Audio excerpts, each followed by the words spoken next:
If your eyes are the windows to your soul, and your glasses are the windows to your eyes, then it's pretty important to find your perfect frames. That's why at Warby Parker, we've made shopping for eyewear as easy and fun as can be. Peruse endless styles in our stores, or use our app to virtually try on frames and get personalized recommendations. To find your next favorite pair of glasses, sunglasses, or contact lenses, or to locate your nearest Warby Parker store, head over to warbyparker.com. That's warbyparker.com. Bonjour, ici Patrick Pierrat, éditeur d'InfoBref. Voici l'essentiel des nouvelles en ce jeudi 6 novembre. Le gouvernement Legault veut abolir plusieurs organismes gouvernementaux. La présidente du Conseil du Trésor, France-Hélène Duranceau, a déposé un projet de loi qui vise, selon le gouvernement, à simplifier les structures gouvernementales et réduire la bureaucratie.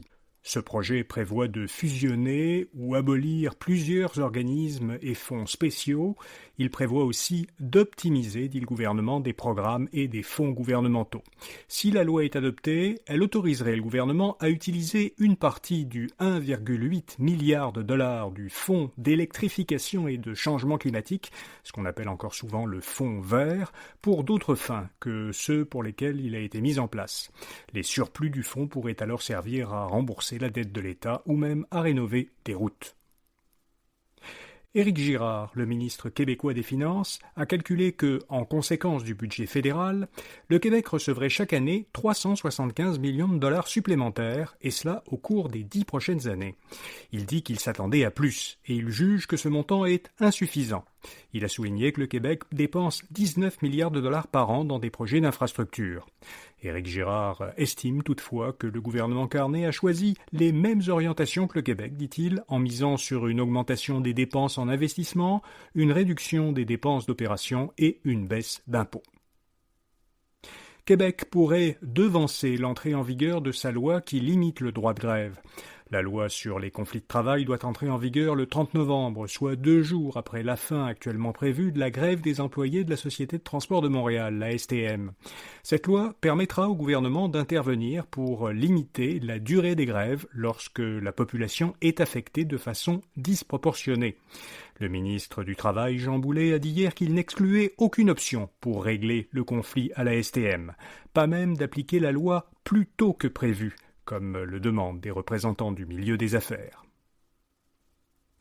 Aux États-Unis, 1 an après l'élection de Donald Trump, les républicains ont mardi soir subi plusieurs revers électoraux. À New York, un démocrate et ferme opposant du président américain Donald Trump, Zohran Mamdani, a été élu maire. Mamdani, qui a 34 ans, va devenir le plus jeune maire de New York et son premier maire musulman. Les démocrates ont gagné dans 2 États, au New Jersey, ils ont conservé le poste de gouverneur, et en Virginie, ils l'ont pris aux républicains, en faisant du même coup élire pour la première fois une gouverneure. Par ailleurs, en Californie, les électeurs ont voté pour un redécoupage partisan des circonscriptions de l'État. Ce redécoupage accordera des sièges supplémentaires aux démocrates. Les bonnes nouvelles se multiplient pour Bombardier.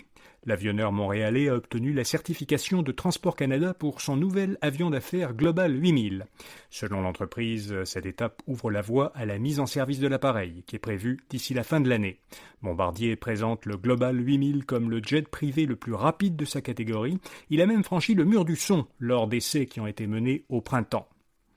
En ce qui concerne le budget fédéral, il y a aussi une bonne nouvelle pour Bombardier. Bombardier affirme que l'élimination de la taxe fédérale sur les aéronefs de luxe, qui est prévue dans ce budget, lui permettrait de créer au Canada environ 600 emplois supplémentaires.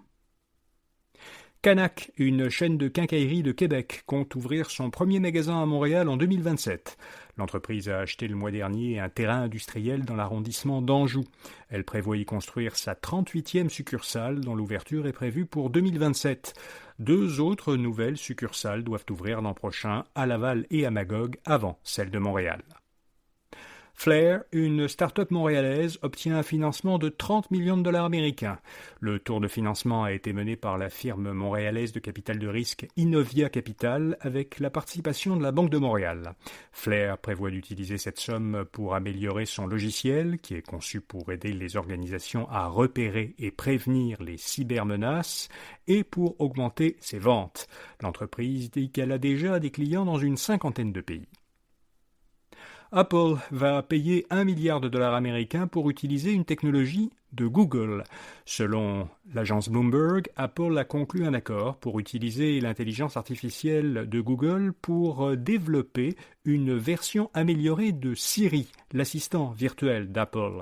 Cette entente permettra à Apple d'intégrer plus rapidement des fonctions d'IA générative à son assistant virtuel, en attendant que ses propres modèles d'IA soient prêts. Ce partenariat devrait avancer le lancement de la prochaine version de Siri, qui serait désormais prévue dès l'an prochain. L'IA de Google prédit les ouragans avec plus de précision que les outils traditionnels. Un modèle d'intelligence artificielle développé par Google DeepMind, une division de recherche en IA d'Alphabet, la société mère de Google, a surpassé 10 autres modèles testés cette année pour prédire les ouragans. Il a été le plus rapide et le plus précis, selon une étude indépendante. Ces prévisions ont même dépassé celles des experts humains qui s'appuient sur une combinaison de modèles météorologiques. À l'inverse, le modèle du Service météorologique national américain, qui est propulsé par un supercalculateur, a obtenu les moins bons résultats. Et puis, si vous conduisez parfois la nuit, êtes-vous davantage aveuglé par les lumières des autres voitures ? Bien, selon une étude commandée par le gouvernement du Royaume-Uni, vous n'êtes pas le seul, puisque 97% des conducteurs ont affirmé dans cette étude qu'ils sont éblouis la nuit par les véhicules qui arrivent en sens inverse. Presque autant estiment que la plupart des phares sont trop puissants. Un tiers des conducteurs britanniques ont même dit qu'ils ont, pour ces raisons, réduit leur trajet de nuit ou même cessé de conduire la nuit. Les phares à DEL seraient plus éblouissants, notamment ceux des VUS qui se trouvent placés plus haut. Plusieurs pays ont d'ailleurs déjà mis en place de nouvelles réglementations pour limiter l'éblouissement. Voilà, vous savez l'essentiel. Bonne journée et à demain matin. Hi, this is Joe from Vanta. In today's digital world, compliance regulations are changing constantly, and earning customer trust has never mattered more. Vanta helps companies get compliant fast and stay secure with the most advanced AI, automation, and continuous monitoring out there.